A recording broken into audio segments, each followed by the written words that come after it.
Sejam bem-vindos ao canal El Mendonça.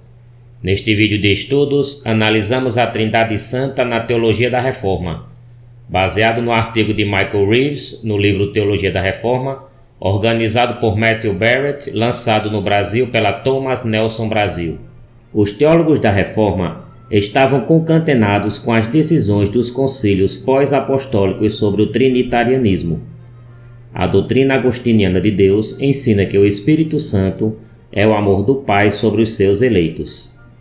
Esta afirmação está baseada em Romanos, capítulo 5, versículo 5, que diz: "E a esperança não decepciona, porque o amor de Deus foi derramado em nossos corações pelo Espírito Santo que nos foi dado." A soberania de Deus durante a Idade Média foi diminuída pela filosofia aristotélica e o humanismo. Os homens estavam dependentes de si para receberem o amor de Deus, sendo possível renegar a vontade de Deus, inclusive os eleitos. O reformador Lutero, em 1517, criticou a filosofia escolástica por não estar correlacionada com a Bíblia, mas com a filosofia pagã. A melhor forma de conhecer a Deus, segundo Lutero, é a pregação das Escrituras, não os esforços de mentes caídas. A prova de Deus estava na exegese bíblica e não em formulações filosóficas estranhas ao contexto bíblico. O conhecimento de Deus se dá pelo dom. O homem não seria capaz de ser resgatado do mal se não fosse pelo amor de Deus revelado por seu Filho, que nos protege com sua justiça. Este pensamento luterano é uma das bases para que as obras sejam refutadas como meio salvífico, neutralizando as ações do homem. Acrescentado ainda que o nosso conhecimento do Filho se dá por meio da ação do Espírito Santo sobre os homens. Entendendo melhor o raciocínio de Lutero, o homem pela própria razão conhece Deus, que tem seu meio de revelação no amor, representado pelo Filho, tal mistério revelado pelo Espírito Santo. A salvação é dada por Deus e é um dom, não pela razão que determina a teologia escolástica, e sim pela palavra de quem concede a salvação. A Reforma defende que o homem precisa de salvação, e isso é uma verdade que refuta a natureza humana. A pregação do Evangelho não depende da razão humana para fazer efeito. Com a atuação do Espírito Santo, o homem é regenerado, o que faria crer que não há no homem razão que o faça ser salvo por sua decisão própria. Esta tese é defendida por Lutero em 1520 no livro das Boas Obras, relacionando o recebimento do Espírito Santo ao ouvir o Evangelho e não pelas ações comuns ao homem. Na discussão com o cardeal Sadoleto pela disputa do povo de Genebra, João Calvino, em 1539, afirma que a crença em Jesus depende da regeneração da alma do crente por meio do Espírito Santo. A justificação em Cristo se daria inequivocamente pela santificação do Espírito Santo. Na teologia de Calvino, Jesus é Filho de Deus, uma pessoa gerada pelo Pai, mas que sua divindade existe em si mesma. Deste modo, a essência de Deus é sem começo, mas o início de sua pessoa está no próprio Deus. A discussão das três pessoas não afeta em nada a crença na essência divina de Deus Pai, Filho e Espírito Santo. A pessoa de Deus Pai está oferecida aos regenerados pelo Espírito Santo em Cristo.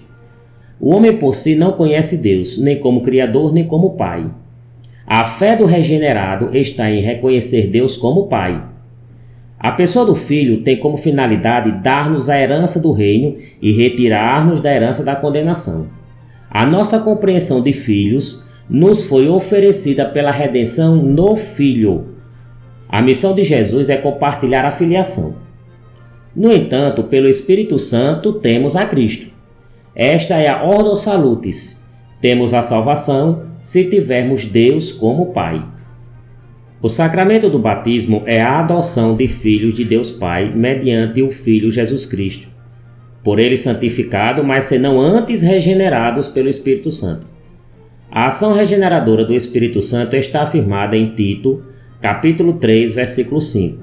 Não por causa dos atos justos que houvéssemos praticado, mas porque, por sua misericórdia, fomos lavados pelo poder regenerador e renovador do Espírito Santo. Na tradição reformada, a Trindade é a conceituação que formula a doutrina da salvação. Porém, havia heresiarcas neste mesmo período.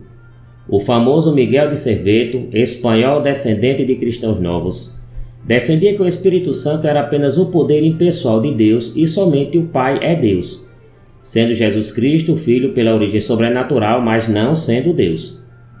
A atuação de Serveto se deu entre 1531 e 1553, quando foi desafiar as autoridades de Genebra e foi condenado pela lei local no consistório. O heresiarca Fausto Sotino entendia que Jesus Cristo era apenas um homem, que foi escolhido como sendo o Filho de Deus pelo poder impessoal de Deus, ou seja, o Espírito Santo. Na heresia sotiniana, Jesus era apenas um professor sem qualquer mérito expiatório.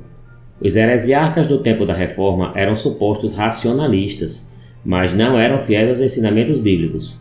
A fé da Reforma era uma fé fiel aos tempos apostólicos, conformada aos dons extraordinários e não explicados pelo racionalismo ou por ideias mundanas. Agradecemos a todos que prestigiaram este estudo com a presença no canal. Pedimos que participe com like e inscrição. Este canal é dedicado à cultura em geral e estudos. Que Deus esteja conosco.